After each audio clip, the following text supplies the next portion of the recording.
ارشاد فرمایا کہ اے ایمان والو اللہ کی حضور سارے توبہ کرو۔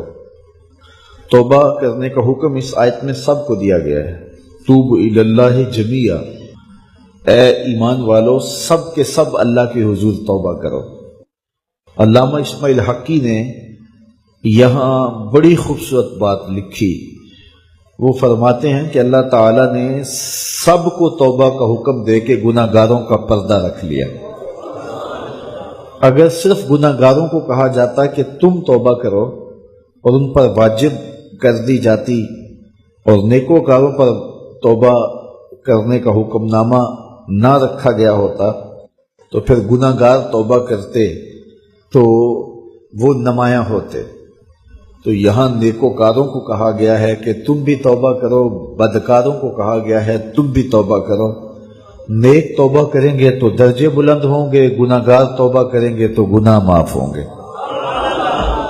اور رسول اللہ صلی اللہ علیہ وسلم نے کمال کرم فرمایا، حضور خود ایک دن میں 70 مرتبہ سے زیادہ استغفار کرتے تھے اور حضور نے اپنا عمل لوگوں کے لیے چھوڑا۔ تو اللہ تعالیٰ کی یہ کرم نوازی ہے، اس کی صفت ہے کہ وہ ستار ہے، وہ پردہ پوش ہے اور بندوں کو رسوا نہیں کرتا۔ تو اس طرح اجتماعی طور پہ توبہ کرنے کا اس نے ہمیں حکم دیا۔ توبہ ما قبل کے سارے گناہوں کو مٹا دیتی ہے۔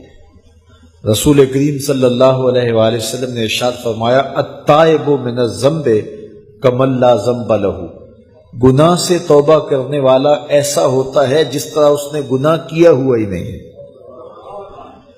اس کی زندگی پر کوئی گناہ ہے ہی نہیں۔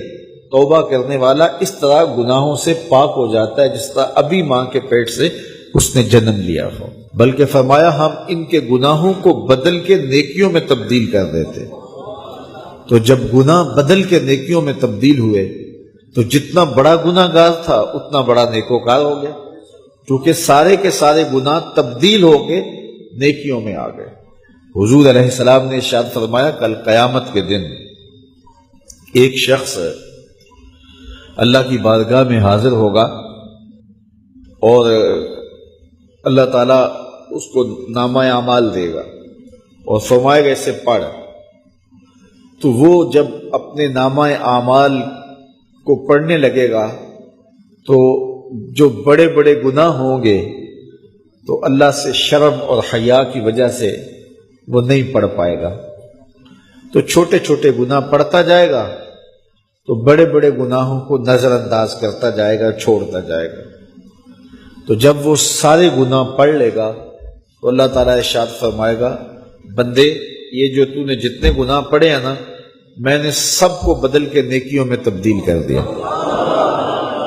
تو وہ جھٹ بولے گا اے میرے رب ابھی تو بڑے بڑے گناہ رہتے ہیں، وہ تو میں نے ابھی پڑھے ہی نہیں ہیں۔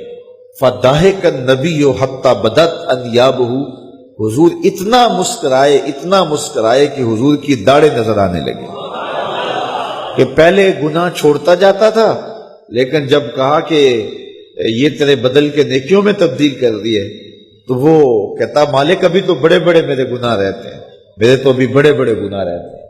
تو اللہ تعالیٰ گناہوں کو بدل کے نیکیوں میں تبدیل کرتا ہے، تو جتنا بڑا گناہ گار ہوا اتنا بڑا نیکوکار ہوا، اور یہ اللہ کے لیے کوئی مشکل نہیں ہے۔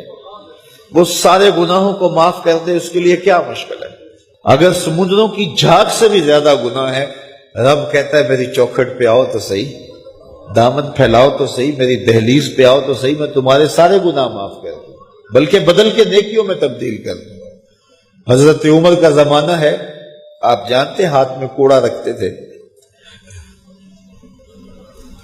تو آپ جا رہے تھے، ایک شرابی تھا ہاتھ میں، اس نے بوتل شراب کی پکڑی تھی، گلی کا موڑ کاٹا اس نے تو آگے حضرت عمر نظر آئے۔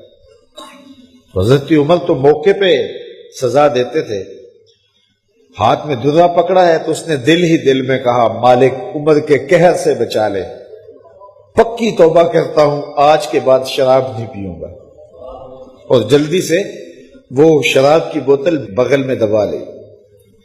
حضرت عمر بھی سر پہ پہنچ گئے اور جھڑک کے کہا کہ یہ تیرے پاس کیا ہے؟ تو ڈرتے ہوئے کہا حضرت سرکہ ہے. تو عمر سے کہا نکال. تو جب نکالا تو واقعی سرکہ ہو گیا تھا. جو رب شراب کو سرکے میں بدلنے پہ قادر ہے وہ رب گناہوں کو نیکیوں میں بدلنے پہ بھی قادر ہے. تو اس کے در پہ کوئی آئے تو صحیح، جھولی پھیلائے تو صحیح. ہم تو مائل بکرم ہیں، کوئی سائل ہی نہیں.